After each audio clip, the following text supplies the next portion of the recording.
Hello. Thank you. It's really good to be back in Toronto.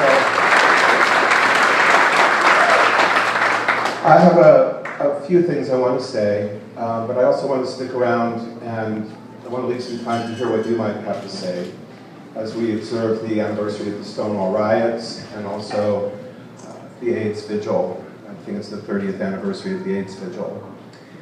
So I have a few things I want to say about where we come from and what we've survived and where we're going.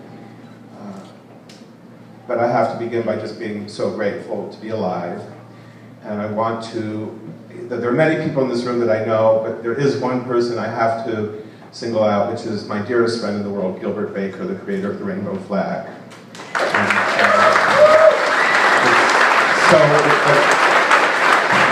We're the big fabric queens. She did the flag, I did the quilt.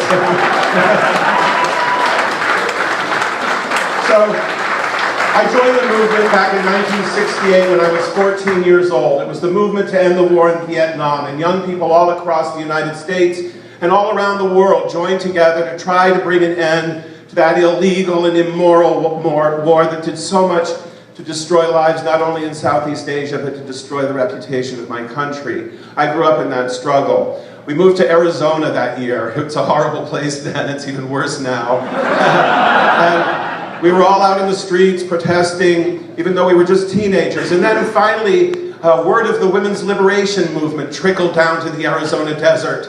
And we understood that that was part of the struggle we had already engaged in. Cesar Chavez came to the desert fields to organize the workers who were picking grapes in the sun and the dust. And we knew that that was part of this larger movement that we had already committed our lives to. It wasn't until 1971 that I learned that part of the movement was especially for people like me.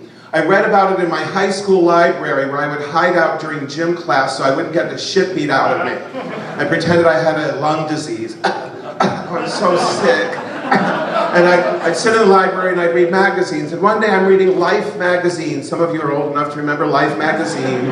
And I'm flipping through the pages and suddenly the headline burst out. It said, "Homosexuals in Revolt." And there were 8 or 9 pages showing shots of these hot guys with long hair with their fists in the air fighting the police. And I thought, oh my God, if I can just live through high school, I'm going to get the hell out of Arizona and go to San Francisco. So I survived high school, and I walked to the freeway and I stuck out my thumb and I landed in San Francisco in a wonderful neighborhood called the Tenderloin. And I was on Polk Street, this idiot white boy from the suburbs, and it was intense and it was kind of scary, but I was taken in by drag queens and the transgender people and the other street kids and the old leather daddies, and they took care of me. And they fed me and clothed me and taught me how to stay alive and not get caught and go to prison. And then I met Harvey Milk. And Harvey saw something in me and he encouraged me. It was a time when I wasn't talking to my own father, and he was sort of a father figure. And he said, "You've got to stop selling weed and go to school." So really? He encouraged me to go to City College, and I enrolled in the film program. I wanted to make movies.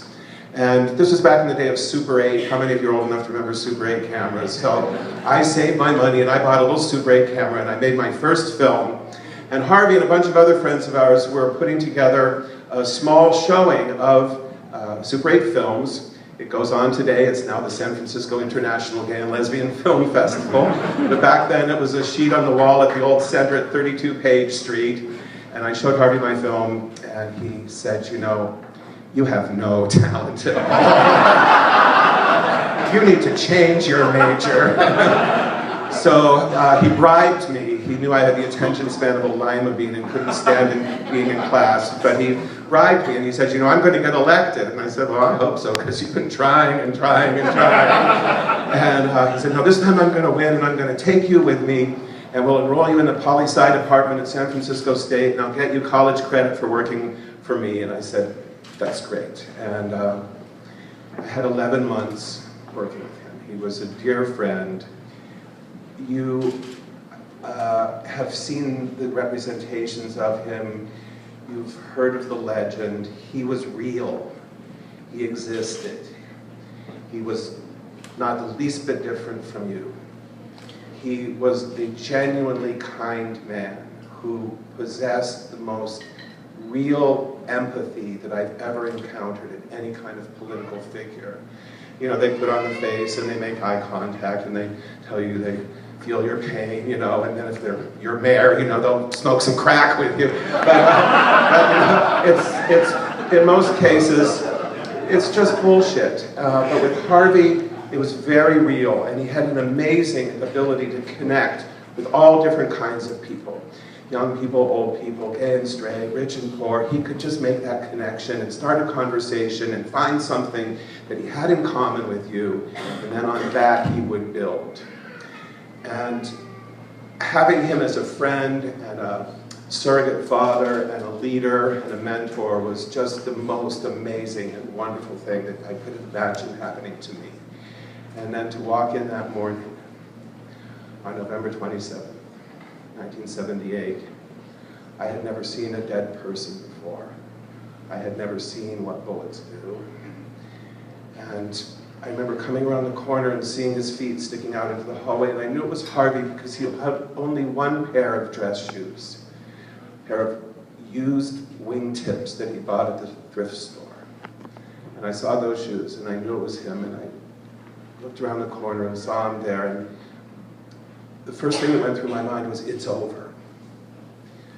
And we were trapped in there. The police wouldn't let us leave. They were bundling up the bodies, and we found the audio tape that he'd left to be played because he predicted his assassination, and I used to tease him for that and say, you know, you're not that important.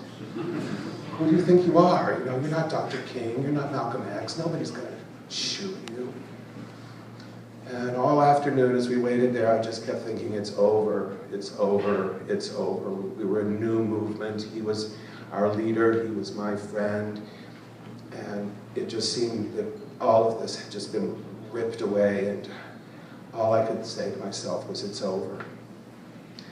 And then the sun went down, and people from all over the Bay Area, gay and straight and young and old and black and brown and white, people from every community, every neighborhood, came to the city and met at the corner of Castro and Market Street, and as the light faded, they lit their candles, and we marched in that incredible silent march down Market Street to City Hall and filled the Civic Center Plaza with the light of our candles. And it was standing there in that crowd that I knew it wasn't over. It was just the beginning.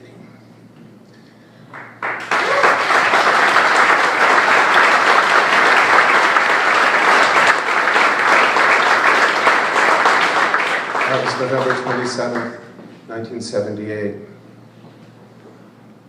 In just a few years, we would begin the most horrendous test of our community and our movement that anyone could even imagine.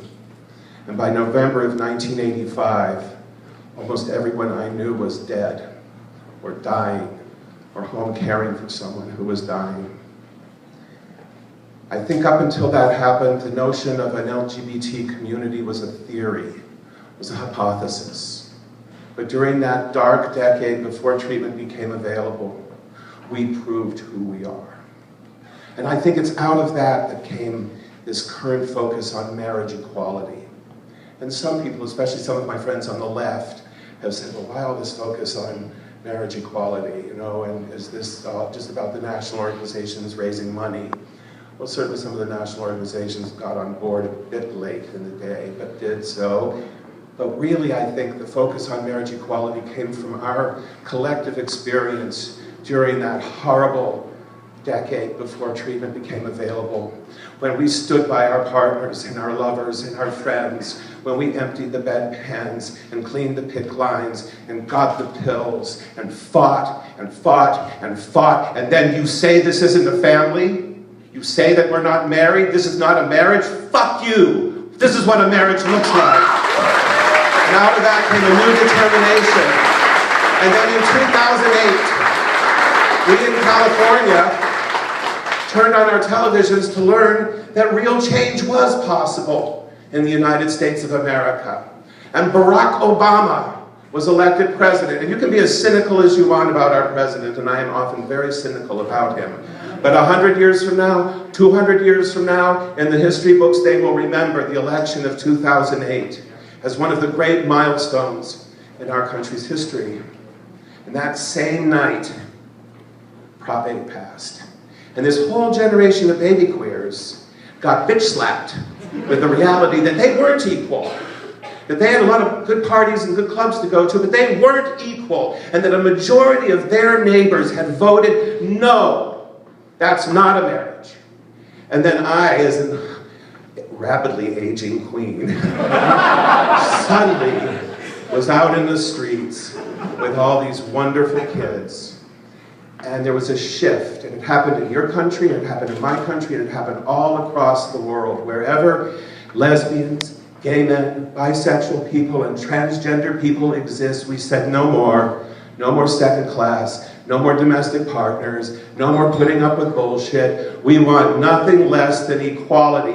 Full equality in all matters governed by civil law in all states and all countries all across the world. And that is the movement that we have built and sustained. Over many decades with great losses, we are winning. Now what happens when we win? If we can imagine a day when we can all dress as we want and speak as we want and love as we want, imagine a day when these horrible words are not used against us, then what do we do? And I think it's very important then to remember where we came from. And to remember always, as we celebrate these wonderful victories and the great camaraderie of our global community, that we are part of something bigger. We are part of the global struggle for peace and for social and economic justice. And our commitment to that must remain absolute and unqualified. So that's why I'm proud to be part of the labor movement. I was brought here by Local 75, the hotel workers. We represent a lot of hard-working people. And every day in our work, we strengthen that larger coalition. And we are immigrant and native-born, we are cisgender, transgender, black and brown and white, but we're united in fighting for justice, for fair wages, for safe working conditions, for access to health care, for all the things that matter to all different kinds of people. So that's what I do today.